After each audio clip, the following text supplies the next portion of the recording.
Welcome to Yahoo Finance Sports Report, a unique look at the business of sports, brought to you by Yahoo Finance and Yahoo Sports. I'm your host, Joe Pompliano, and I'm here to coach you through the financial game. Today, we've got Yahoo Sports senior writer Frank Schwab joining the show to discuss the NFL as training camps begin, and Learfield president and CEO Cole Gahagan joining us to discuss the evolving business of college sports. Let's huddle up and get right into it. We are kicking off this week with Pomp's Playbook, where I take a look at some of the biggest headlines in sports that you and your portfolio need to know. First up, multiple reports indicate that Apple is the heavy favorite to land Formula One's U.S. broadcasting rights. Puck reported last week that Apple offered F1 $150 million per year for its U.S. media rights. That figure is nearly double the $85 million ESPN currently pays to Formula One. And according to The Athletic, ESPN offered $95 million to retain the F1 rights. However, Puck reports that ESPN will not match Apple's offer. Now, if Apple does secure Formula One's media rights, it would be the third major sports package for the tech giant, along with Major League Soccer and Major League Baseball. But this Apple deal could carry some risk for Formula One if it chooses a larger media rights payout versus the broader distribution and reach of ESPN. However, Formula One may think the risk is worth it after Apple's successful run for the F1 movie starring Brad Pitt. The film has made nearly $400 million at the box office since its release. Next up, the sports betting company FanDuel was valued at $31 billion in a recent minority stake sale. Last week, FanDuel's parent company, Flutter Entertainment, acquired the remaining 5% stake of the sportsbook that it didn't own from Boyd Gaming in a $1.76 billion deal. Now, while Flutter has 100% control of FanDuel after this deal, Fox also has an option to purchase an 18.6% stake in FanDuel by December 3rd, 2030. Fox acquired the option to purchase shares after FanDuel took over Canadian gaming company The Stars Group in 2020.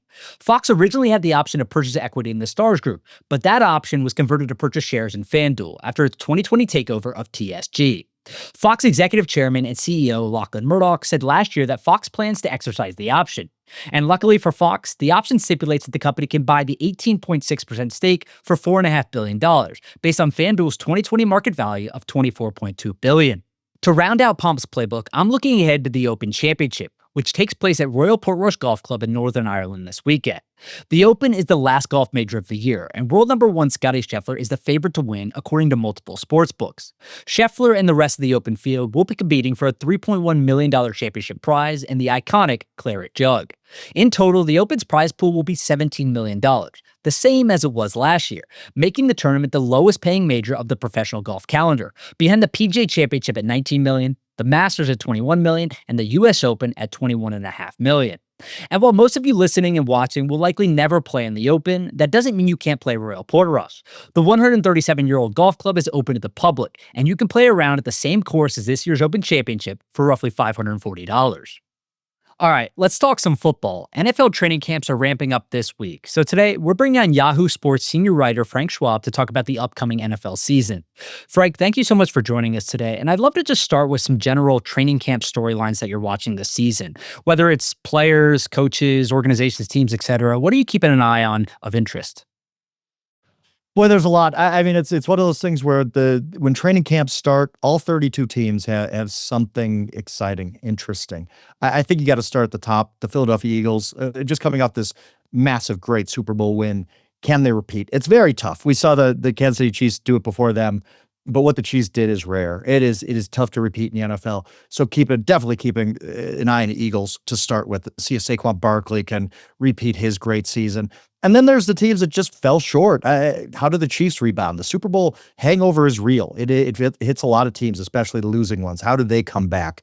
Can they get back on track with their dynasty? And then teams like the Ravens with Lamar Jackson, can they ever make a Super Bowl, get past Patrick Mahomes and the Chiefs? Can the Bills, Josh Allen, the MVP, can they get past the Chiefs and make it a Super Bowl?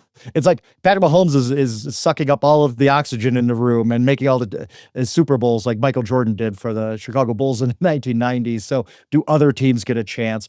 And then you have some great rookies out there, Travis Hunter with the Jacksonville Jaguars trying to play both ways, which we really have never seen in the NFL on a full-time basis. Can he do that? Just things like that. Really, really interesting. And the beauty of training camp, the beauty of the preseason is hope springs eternal, I guess, and every team thinks it has a chance or at least has something that they're going into the season looking forward to. There's just so much optimism around the entire league at this time of year. You, of course, didn't mention my team because we didn't fall just short, but I'm a Giants fan. So selfishly, I'm interested in hearing about how you think they're going to navigate basically moving on from Russell Wilson at some point into Jackson Dart, obviously their first round pick. Absolutely. There aren't many quarterback competitions around the NFL in training camp, but the Giants certainly seem to be one of them. Now, is it really a competition? They've said, hey, Russell Wilson's going to be our starter to begin the year. But Jackson Dart can change that. And I think about an example, ironically, Seattle about 12 or so years ago, where a rookie named Russell Wilson came in, beat out Matt Flynn in the preseason, and the Seahawks just said, hey, go do what you can, kid. Let's see what you got. Turned out pretty well for Russell Wilson. I could see something similar happening with Jackson Dart, their first round pick, because Russell Wilson at this point in his career, he's kind of, the ceiling is pretty low. We've seen the best out of Russell Wilson, I think, in his career. So do at some point the Giants see enough from Jackson Dart in August to say, hey, let's just start the youth movement now. Let's give him week one. Let's see what he can do. I don't think that's going to happen. I think Russell Wilson starts the season, but definitely some interest in the Giants with they got a fantastic defense. Abdul Carter, third pick of the draft, added to their defensive line. They're a very interesting team, especially with a coach in Brian Daboll on the hot seat, general manager Joe Shane on the hot seat coming into the season. How they navigate when they kind of unveil Jackson Dart in the regular season is a massive storyline for the Giants going forward.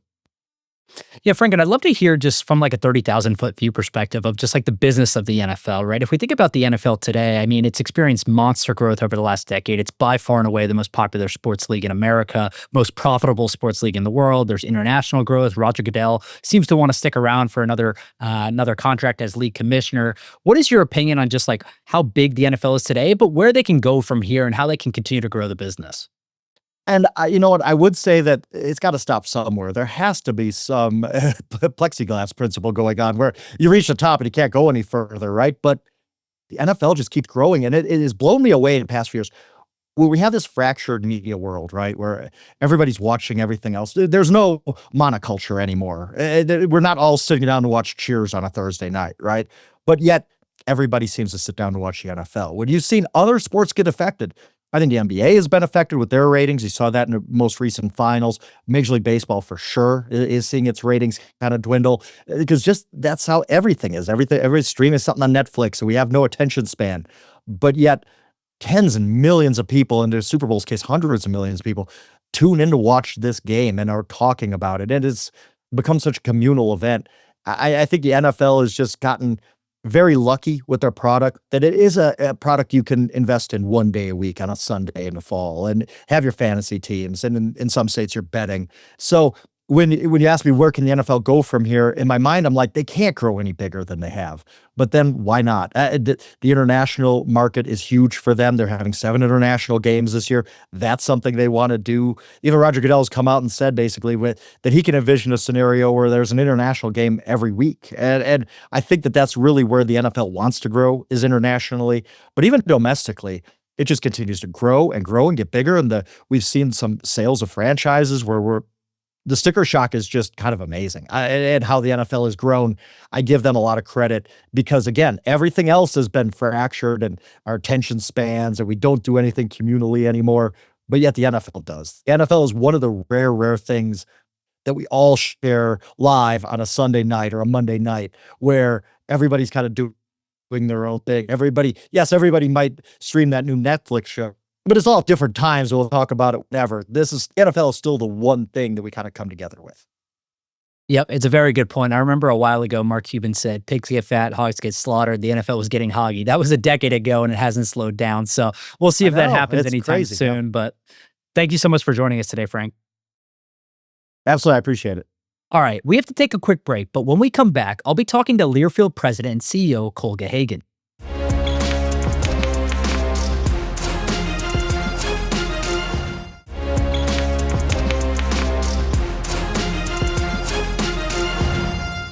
Welcome back to Yahoo Finance Sports Report. I'm your host, Joe Pompliano. We've made it to the one-on-one, a conversation where I get to break down news and sports with a key player in the industry.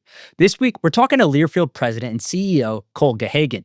Cole, thank you so much for joining us today. And I'd love to just start with sort of like a simple overview question of what exactly Learfield does. If you could just explain it for the viewers and listeners who may not be familiar with your business, whether that's, the services that the company provides or even the clientele that you work with.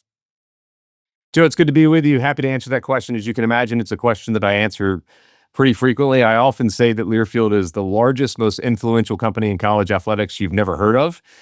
That's because so much of what we do is in the background of the business of college sports. We have 6 operating business units, and for the most part, outside of a few disciplines, food and beverage, retail, we power almost everything that happens in the business of college athletics. So we're mostly known for our sports properties business, our multimedia rights, where we monetize athletics departments' intellectual property through media partnerships, sponsorships, et cetera. It's the biggest part of our business, both in terms of revenue and bottom line contribution. I also often say we sort of sit at the center of everything commercially that's happening in college athletics. So I think you took over as president and CEO in 2020. You correct me if I'm wrong, but that sounds like a difficult time to take over that role given COVID and then everything we've seen over the last few years with NIL and now the settlement. How has the business evolved since that time to today? Oh, wow. Well, it almost feels like it's been 6 years, almost 5.5, 6 years, but it almost feels like 50 to 60 years, to be honest with you. The business has evolved significantly. I would tell you in the 3 biggest ways the business has evolved is, number one, we're a much more congruent operation. I think that when I came on board, my remit from the board of directors at the time was relatively simple. It was figure out how to integrate the business units that were inside the enterprise, and then how do we modernize a business that in very large measure had kind of been the same for 30 or 40 years. Again, particularly in that core multimedia rights operation. So that's the first way the business has changed.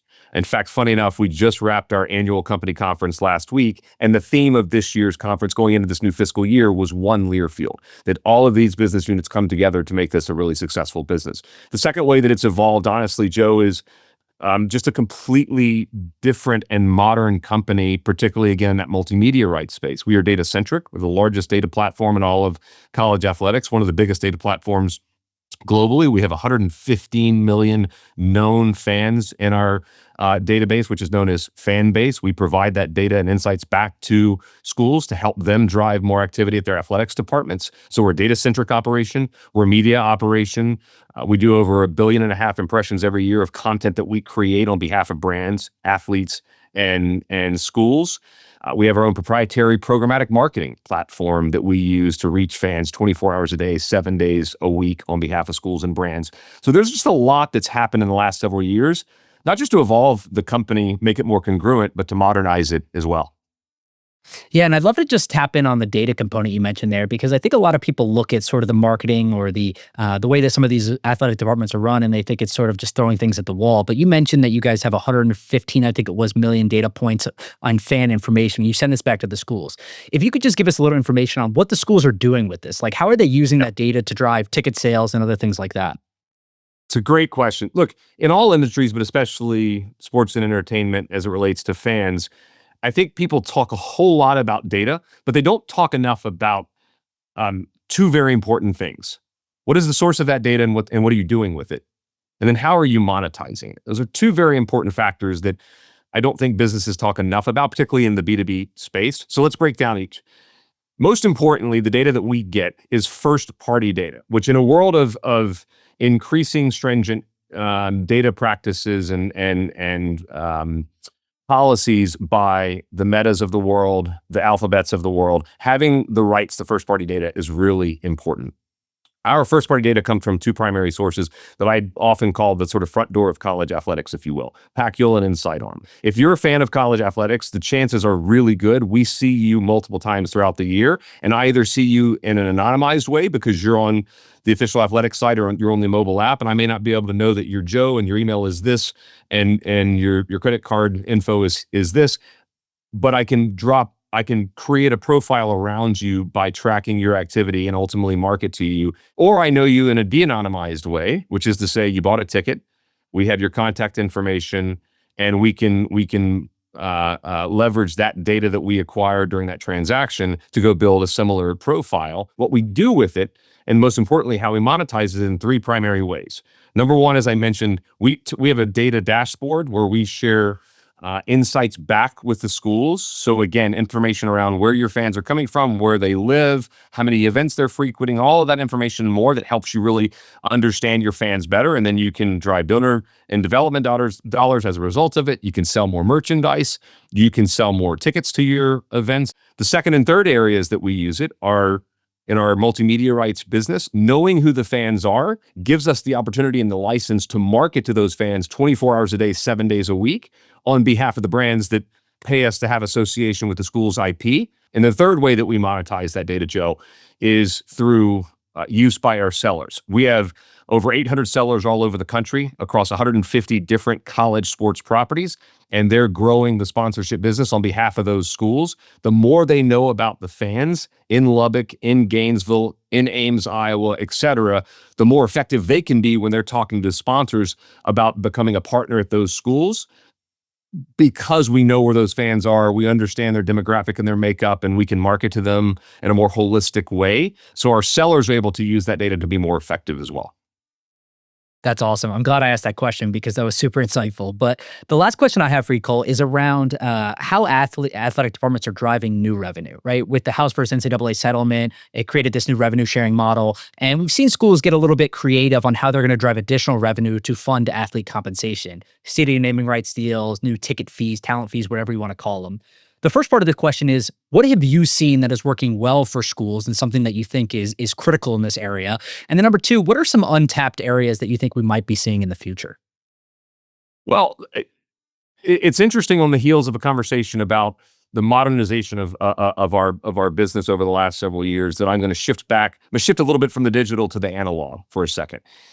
The reality is that in college athletics, our traditional sports marketing assets and categories have lagged a little bit behind our colleagues in the pros because, as you know, the fundamental difference between these two pockets of sports are that the pros, whether you go back a century plus when Major League Baseball and the NBA and the NFL were founded, or you even look to some of the more recent establishments of professional leagues in women's soccer and lacrosse, and even a little bit further back, MLS, all of those leagues were founded around a core principle of a business model where your biggest expense is paying your players. So you have to construct a business and an operation around a pretty sizable P&L with pretty extensive costs, especially again to those players. College, of course, is the exact opposite. Not only was it not founded on those same sort of principles of having to pay players because of the fact that it's centered around amateur sports, because of the fact that they're still students at these institutions and getting an education, in many cases scholarships. For 80 years, universities didn't necessarily have the same factors driving business performance that you saw in the pros. Well, now we do. In an age of rev sharing, we have capped $20.5 million going out to athletes in rev share from the institutions. Some will reach that cap, some won't. But either way, they now have a similar factor at play that is driving them to improve their business. So what that means is so many schools are now leaning in where perhaps they were hesitant over in years past to sell naming rights, to sell rights on a field, to sell rights on a court, or monetize assets that are fairly common in the pros. Historically, maybe you saw a hesitancy in college to do that. Those hesitancies are coming down fast. And I think more presidents, chancellors, and certainly ADs are leaning in and trying to figure out what we can monetize more. So again, we've really worked over the last 5 years, Learfield has, to drive sort of modernization in college athletics at a time that it needs it most. We haven't had a chance to talk a lot about NIL, but that's been another big factor of growth and opportunity for athletes and for schools. But there's also the sort of analog traditional sports marketing factors that are going to drive growth in the years ahead that we can't overlook. And I think naming rights, field rights, court rights, and assets that we can monetize now that historically we haven't is going to be important. Now, the second part of your question is, what about the things that we haven't tapped into yet? And again, remember, naming rights, court rights, field rights, those types of things, we're still at our infancy and really monetizing them at scale. But I think beyond that, to your point, we're going to see more multi-purpose facilities around stadiums and arenas. We're going to see I think development's not dissimilar from the Battery in Atlanta, because we've seen what kind of revenue growth and profitability growth that has helped the Braves achieve.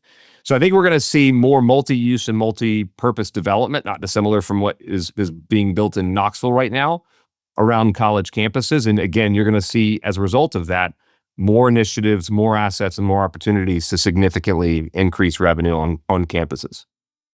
That's a great one, because pro sports haven't even really fully got there yet. So if college sports can start, I think that's a great place to be. College sports are changing so much, though, Cole, and you guys are at the forefront of it. So thank you so much for joining us today. The clock is winding down here, but we have just enough time for some final buzz. So let's talk about Michael Jordan's old mansion in the Chicago suburbs. If you ever wanted to live like basketball legend Michael Jordan, you're in luck. The six-time NBA champion's former Chicagoland mansion is now available for rent. Jordan built the massive home in 1995 before the Chicago Bulls' second three-peat championship run, and it can now be rented out on Airbnb. The house, which sits on a 7.39-acre lot and features a front gate with Jordan's iconic number 23, is located in the Chicago suburb of Highland Park and has a ridiculous amount of amenities, including 7 bedrooms, 17.5 bathrooms, a movie theater, a gym, a cigar lounge, a massive wine cellar, multiple bars and pool tables, and saltwater aquariums. MJ's former palace also features an infinity-edge swimming pool, a private fishing pond stocked with bass and bluegill, a professional-grade putting green, and obviously a full basketball court. Now, Jordan originally listed the home for $29 million in 2012. However, the mansion sat on the market for 12 years before real estate investor John Cooper bought it last year for $9.5 million. And if you want to book Jordan's mansion, which is now called Champions Point Legendary Living on Airbnb, it won't be cheap. Renting the home requires a $25,000 security deposit, and you need to book the mansion for a minimum of 7 nights, which will cost you more than $120,000 for the week. Anyone booking the property must also sign a non-disclosure agreement and liability waiver. Parties and events are not allowed. Only 12 guests can stay in the house at a time, and no pets are allowed either. So, while there will never be another Michael Jordan, for $120,000, you and 11 friends can live like Mike for a week. We're all out of time, so it's officially game over for this week. Thank you so much to Frank, Cole, and for all of you for joining us. Please make sure to scan the QR code below to follow Yahoo Finance Podcast for more videos and expert insights. And catch us every Friday wherever you get your podcasts. I'm your host, Joe Pompliano. See you next time.